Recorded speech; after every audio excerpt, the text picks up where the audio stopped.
Here we go. Sound the alarm. We got a mock draft from Todd McShay, 4.0, and here it comes. Trevor Lawrence going first to the Jaguars. That stays the same. At number 2, Zach Wilson, BYU, going to the Jets. That stays the same. 3 is where the intrigue begins. And Todd McShay is projecting Mac Jones from Alabama to the San Francisco 49ers after their huge trade with Miami. A few picks later, he has the Panthers trading up to take Trey Lance, who started just 17 games in his career at North Dakota State. And that leaves Ohio State's Justin Fields falling down to some degree to number 11, where McShay is projecting the Patriots move up to get him and start their post-Brady rebuild in earnest. So here it is, the top 11 of McShay's new mock draft. You'll see the quarterbacks of the first 3 picks, 5 in the top 11.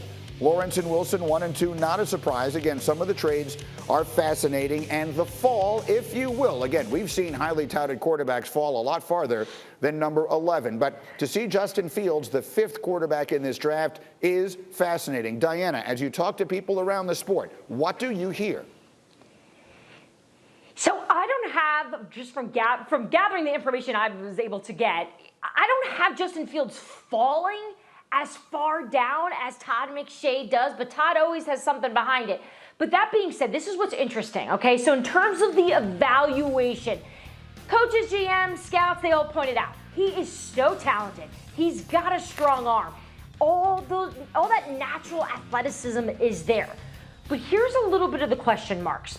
It's his ability to progress after the first read, see those defenses. And when you watch Ohio State and you see that offense, sometimes he's just not asked to do that. So some of this is coaching, but the coaches in the NFL, they want to be able to see that he can do that he can get rid of the ball, that he won't hold the ball too long. So that's really an area right now that I hear GMs and coaches are focused on in terms of making comparisons of a Justin Fields to, say, for example, like a Mac Jones, who's been considered a really progressive reader of defenses. All right, so Dominique, let me come to you on all of this. You buying it on Justin Fields sliding down to 11 and being the 5th quarterback in this draft?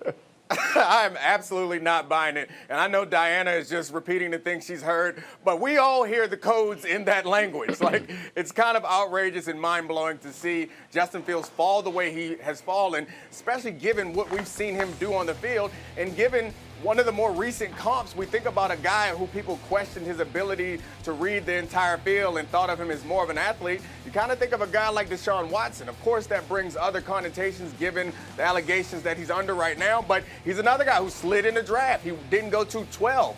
But you find out that the league, the NFL, is a lot more like college than it was once before. And these athletic quarterbacks, again, with the coded language, find a way to be effective in this league. And I can't imagine. I don't know. I've been thinking about this all morning. I think Todd McShay is doing an April Fool's joke on us, because there is no way it's that rascal McShay is trying to fool us. Later on, he's going to come on and say April Fool's, because there is no way that I see Justin Fields sliding this far. Again, McShay will be live with us off the top of our next hour, so we'll be able to find that out. Jeff Saturday, you have been around Justin Fields a really long time. What is your perspective here? Yeah, it's interesting, Green. Like, I watched him in high school. He was at Harrison High School, which was close to me. I watched him, discussed it with his head coach, and I watched this kid make progressive reads in high school. So this conversation that he can't do it now, I just don't understand it. I mean, you think about the game at Northwestern. I think a lot of people started throwing shade towards him after that game. But this kid showed you in Clemson playing injured, against Alabama playing injured. This guy's done everything he needs to do to check all the boxes. The pro day stuff, listen, I'm one of those.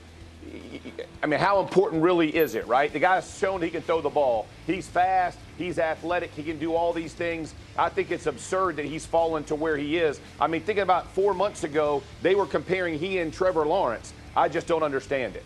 It is a remarkable thing, because that is, for those who follow this, when this season began, the question was, could Justin Fields surpass Trevor Lawrence and become the number 1 quarterback in this draft? Now, all of a sudden, the idea that he himself has been surpassed by these other players to become the 5th quarterback in this draft. Diana, go ahead. So this morning, Dominique made a great point. He was saying to me, you know, the comp for him should be like Josh Allen. And when he said it, I was like, I don't know about that, Dom. So I just made some calls to people that were at the pro day to see if that matched up.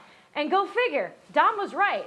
Josh Allen is a great example, based on the people I was talking to, of a comp. I think where we're going through this, the best way for us to understand who these players are and potentially who they could be is to compare them to a guy that's in the league now and having success. But here's why the comp is to Josh Allen. It's the height, the athleticism, the strong arm.